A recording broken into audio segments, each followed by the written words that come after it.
Believe me when I tell you that for most men, their number one enemy is going to be their brain. Let me tell you a story to demonstrate how this is true. So, all through my teenage years, I developed and had really, really bad anxiety and depression, specifically social anxiety, right? That was like the worst. It continued for a long time, and it got so bad to the point where I would start having a panic attack when I was passing a stranger in a hallway. It was that bad. It might sound like I'm making things up or I'm exaggerating. I swear to you, I'm not. That's actually how bad it was. And it got to the point where I had been improving myself in other areas. For example, working out. I've been working on my depression, my dating life, stuff like that. But I hadn't really beaten social anxiety or made a lot of progress in social anxiety. And so, one day I decided I need to try something drastic to really beat the social anxiety and change who I was, change my identity. Do you know how they would have like those phrases, like on social media, like motivational stuff or something for anxiety, where it's like, oh, no one really thinks about you. Everyone's in their own head. Or don't care about what other people think, right? Like just general like basic stuff like that. Like you can't care about what other people think, etc. None of that stuff ever worked for me because I knew I wasn't supposed to have anxiety. I knew that it was irrational, but that didn't help at all. And so all of the bullshit stuff, like the useless sayings, like, oh, just picture everyone naked, or everyone's self-conscious, or, you shouldn't care about what people think about you or how people judge you, etc. Like, even if I knew it was true, it never really helped or worked. I apologize if there's a lot of noise in the background or talking in the background and it's distracting. By the way, I am at a rental place with my family on vacation right now, so there's going to be some noise. But my point is that nothing really helped with my anxiety at all, right? Even when I got in good health, stuff like that, nothing really helped to fix my anxiety. None of the sayings, none of the knowing that anxiety was irrational, etc. And I didn't want to get on medication because that shit is bad for you. It can be life destroying. So I needed to design a system that would actually fix my anxiety and fix my mental health. What I noticed was, what really changed it for me, was when I started observing my brain on autopilot. So when I was out in public and I'd get anxious and stuff like that, I began to just start noticing the pattern of thoughts that I would have. And they would always be, unsurprisingly, negative. Very strong adverse reactions, right? So it would be, oh, like, what are they going to think of me? Like, I look stupid, stuff like that, right? And so it was like my normal anxiety stuff, but I actually started listening to what my brain was saying.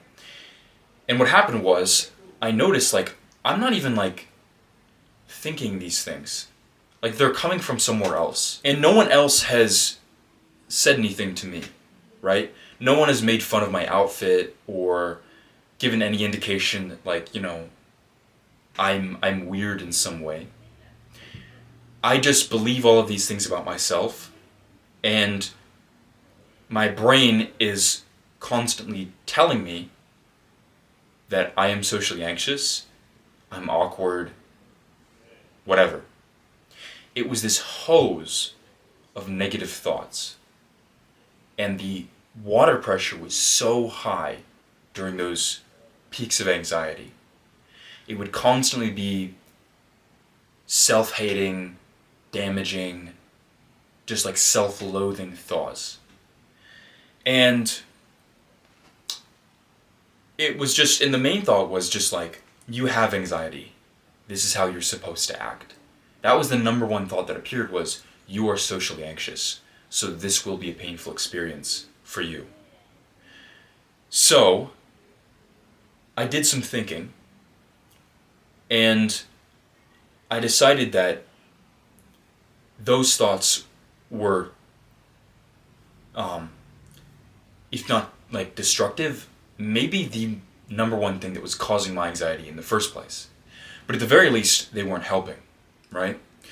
And so one of the things that I tried, in addition to a couple other things that I'll talk about, one of the things that I tried for this protocol, I did it for like a month, was I would sit down every single morning for 5 minutes a day, right before my shower. I'd put the seat down on the toilet, I'd sit down, and I would just think the thoughts that I needed to think. So I would sit down, kind of go into a meditative state, right? I'd close my eyes, and I would just think positive things, the opposite of what I knew to be true. So since I had anxiety, some of the examples were, I love people and people love me. And I would say these words within my brain from the deepest part that I could, with as much conviction as I could. I love people and people love me. I love talking with people. I am not socially anxious. I do not have social anxiety. I love myself. I would say that over and over and over. I love myself. I love myself. I love myself. I was also trying to get better at dating at the same time, right? So I would say, I love women and women love me. I'd say that over and over and over. And it seems ridiculous. It seems kind of silly. But I did that for a month, and it completely changed my anxiety. It removed it totally. A couple of other things that I did. One was I spent time in public places where there was a lot of people around. So if I had homework or work I had to get done that I could do on my computer, I would do it in a public setting, in like a coffee shop. So there was constantly people around. So the environment that would trigger my anxiety. And then I would also talk to 2 strangers per day, saying at least one word. Sometimes I'd just be like a hello, sometimes I'd be asking a cashier how they were doing, etc., right? So I practiced spending time in public places and also talking to people. And that helped a lot. But what helped me to actually do that, whereas I would have been having like, an anxiety attack, was the change in my mental framework and my identity. Because in the morning, consistently, I was just thinking to myself, I love myself, I love myself, I love talking to people, I love talking with people, I love people and people love me, I love women and women love me. When I would say that over and over and over and over and over again, it began to combat the exclusively negative thoughts that were just hammering my brain all day. So it was this firestorm of just self-hatred and negative thoughts, just because I thought that I had anxiety.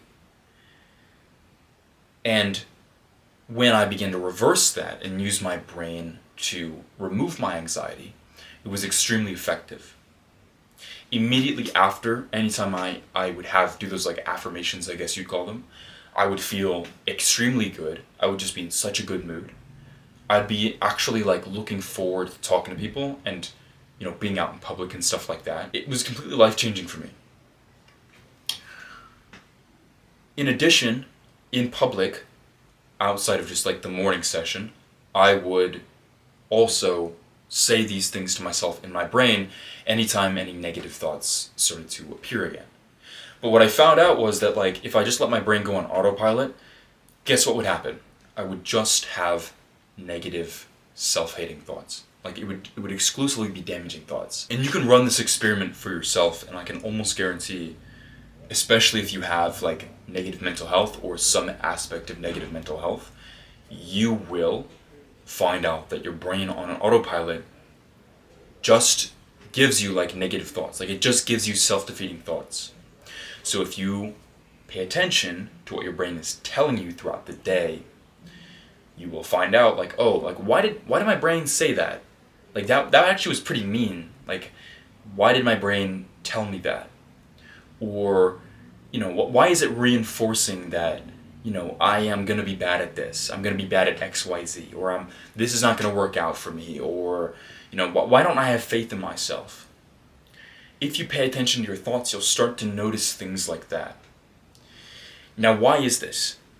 Why does this matter at all? Because what you could say is, Ryan, okay, maybe I do have kind of negative thoughts about myself. Maybe my brain isn't always on my own side, right? But that doesn't really control my actions. My actions are what dictate who I am. Sometimes negative thoughts are right. Like what if it's true that actually I do have depression, I do have anxiety, and I need to fix it, right? Like maybe there's a positive aspect of it. Like if I think, I'm a skinny bitch, okay, maybe I do need to get in the gym. Maybe I do need to work out more and get bigger. And part of that is true. But the thing is that your life models off of your identity. And this took me a long time to learn. Have you ever noticed how there are some people who can't quit an addiction no matter what? So they're addicted to maybe drugs, alcohol, or smoking. They know they need to stop. It's destroying their life.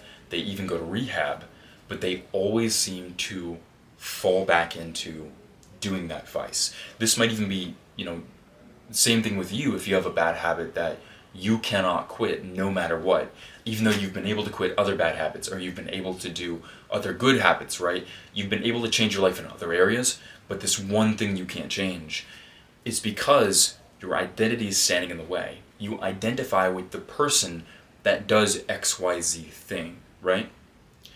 And you may not want to do it, but you so desperately believe, I can't quit, I just do this. It's, even if you think it's bad, I don't want to do XYZ, but I can't help it. This is the way that I am. I know I need to stop. I really need to stop because this is bad for me and this is something that I do.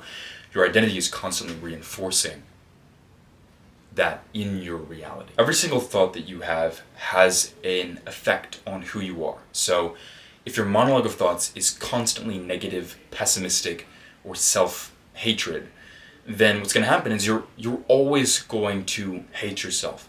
You're always going to find a reason to be depressed in your life. You're always going to lose the competitions that you enter, right? You're never going to get the results that you want, no matter how hard you chase them. Or if you feel self-doubt, then you're never going to stick with something long enough to see results because you doubt yourself, you don't believe that you can achieve the results, right? The brain and willpower are the most powerful weapons that a man owns. There are countless examples throughout history where the impossible has been done through just willpower. Incredible things have been achieved just through willpower, right? All of the greatest men in history have the same brain that you do. Do not let anyone trick you into thinking otherwise. So that stupid high school teacher who told you, oh, you're stupid, you're never going to make it in life because you got a D on my bullshit test, right? That I couldn't even pass. Don't listen to them. Do not listen to your parents if they told you you were not good enough, you were not smart enough. Do not listen to bullshit school teachers that instilled in you from a young age that you are not enough, you're not smart enough, you're not creative enough, you're not worthy enough to do great things with your life. Don't believe them. Do not believe them. They're wrong. What they've done is they've not told you revealed some truth about yourself. What they did is they sabotaged you by putting a negative identity into your soul, into your mind. Don't listen to them. The greatest men throughout history own the exact same neurobiological tool, neurobiological weapon that you do. They have the exact same. There's no difference in the brain between you and anybody else in history. It sounds like my family is watching SpongeBob downstairs. Your childhood does not matter, by the way. So, a lot of older psychologists would say, oh, your childhood models everything about your adult self. So much can be revealed by, what happened in a person's childhood. That's complete bullshit. It may have determined what you are right now, but you can change yourself with the snap of a finger. It's a matter of identity. If your childhood modeled your identity up till now, you can remodel it to become whoever you want to be. There's a sort of hopelessness in that statement where it's like, oh, I was traumatized as a child, so I guess I'm just supposed to live with my trauma forever. I'm just broken. That's the way that I am. That's kind of an evil, insidious statement. There's a sense of despair and hopelessness there. I can't change it. This is just who I am. Your brain believes that.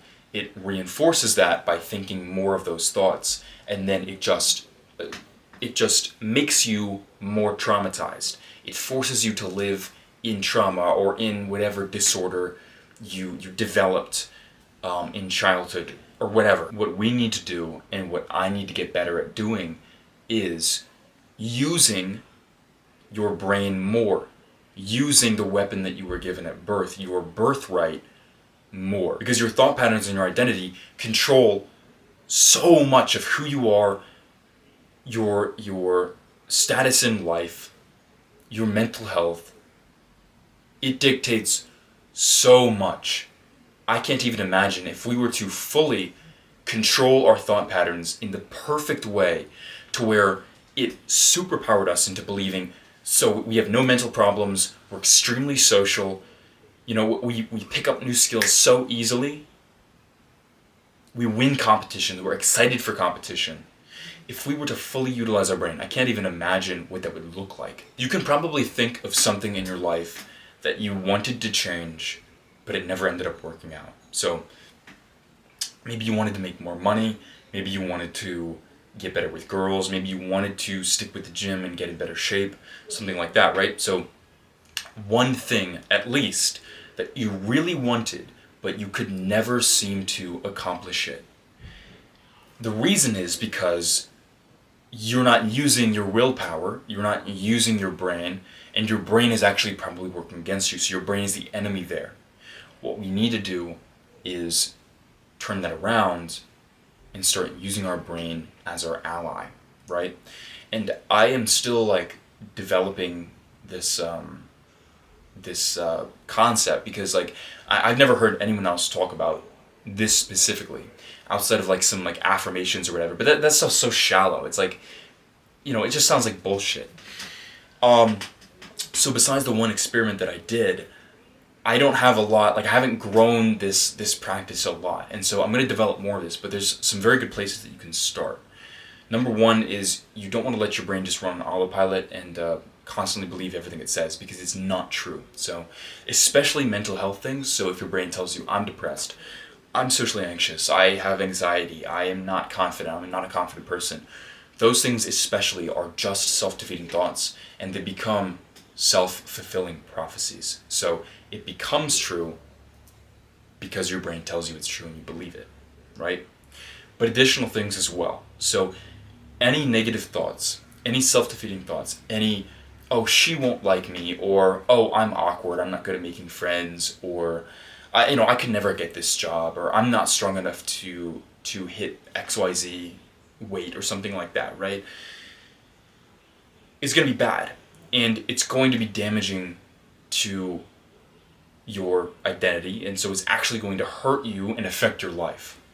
Now, obviously, denial of literal physical reality is just cope. So if you just say, oh, I'm not ugly, I'm not weak, I'm not skinny, and you actually are, but you're just kind of trying to ignore that, that doesn't work, right? It's just lying to yourself, and we don't want to do that. But if it's things that are more affected by willpower and psychology, for example, I am very consistent. I love going to the gym. I love talking with people. I'm an extremely social person. I love women. Women love me. Examples like that. That is extremely beneficial.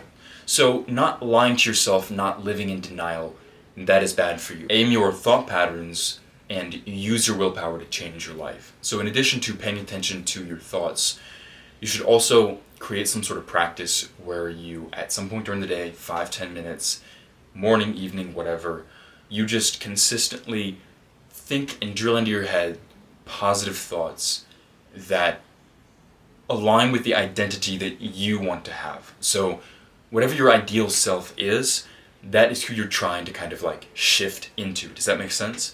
This is in order to combat the negative thoughts, combat the constantly self-defeating thoughts that run in your brain all day. And you'll find that this is actually extremely powerful. If you can remember, you should also, while you're out and about in your life doing work or in social settings, drill into your head the positive thoughts that you want to think. If you're not doing that, you're missing out on the greatest tool that you have as a human being, right? So instead of thinking unproductive negative thoughts, for example, if you're in a social setting and you start to think I'm anxious, I feel awkward, do I look weird, something like that, change your thoughts, purposefully change your thoughts so that, you're I love being in a social setting. I love being around people. I love joking with people. I feel like I feel confident. I look great. Stuff like that. Consciously run the thoughts that you want to think instead of letting it run self-destructive thoughts that hurt you. And you might be thinking after this video, this sounds kind of like just like delusional or like denial or cope or something like that. But ask yourself this, honestly, how much help have the negative thought patterns been in your life? Like, how much help has it really been to think that, oh, I'm depressed, or I'm anxious, or I'm bad at this thing, or I'm not smart, or anything like that, or I'm not funny. Whatever it is that your brain runs consistently, or I'm not happy. Something like that. How much help has it actually been to think those things? Has it actually been any help at all? No, it hasn't, because it's just been destructive. Your brain affects you. So when you think negative things all of the time about yourself, you're not helping yourself. You're just hurting yourself and reinforcing those bad things. It's not productive. Switch your brain to thinking positively, to being on your own side, and use your willpower to genuinely affect and change your life for the better instead of just letting your brain destroy your life. That's all. That's all I wanted to talk about. So, thank you for watching. God bless.